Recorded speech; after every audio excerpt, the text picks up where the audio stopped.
when we're reacting with a teenager, most of us overlook our own internal state and we focus on the message that we're trying to give to our teen.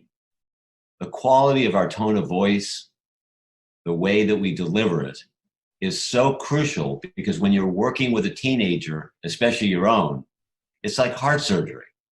So if you aren't in a sensitive mode and able to be aware of how you sound, you're not going to be able to help. You're going to need to be able to be clear. You're on their side and you're rooting for them in the way you speak. It's so important when you're dealing with your teen to recognize you've got to cover two ends of the spectrum. On the one hand, you've got to connect with their heart. You need to develop the capacity to be kind or gentle. But at the same time, you're not there to be run over. You are the parent. So you also need to set firm boundaries. So being able to focus on gentleness and firm boundaries is going to be a great centering for you before you approach and while you approach.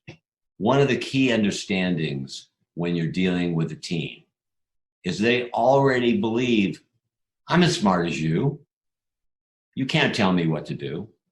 So if you let them know that you recognize they're already almost a young man, so you're not going to lecture to them and you're going to give them their due, that they already are someone who's formed a lot of their own ideas.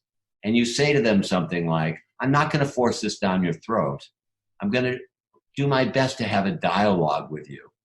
You're showing me utter respect and giving the best chance to not get in an endless power struggle. One of the other really important things to do is to ask the teen, your son or daughter, if they really believe you.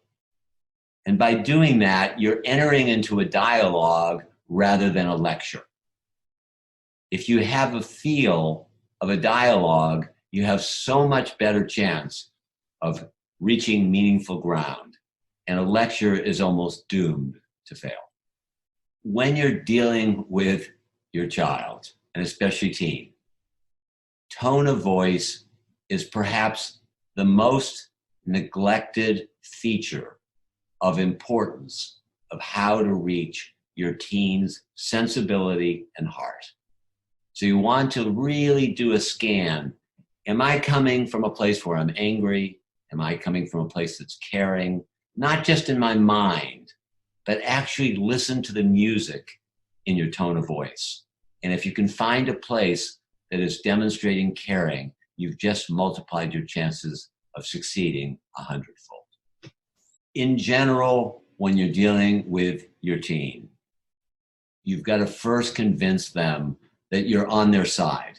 You're not just some superior person lecturing to them. And you're also wanting to solicit it in a way that's a dialogue so they feel your mutual respect. And the way you do this is by really having a tone of voice that's conversational, that's not superior. And at the same time, you do want to deal with real firm boundaries and ask them, do they understand why there's a need for firm boundaries? And let's say they say no, then you need to talk it through and not, again, go down to lecturing them. Stay in a conversational tone, be aware of that tone, and recognize that you're trying to have a certain kind of heart surgery in connecting with them.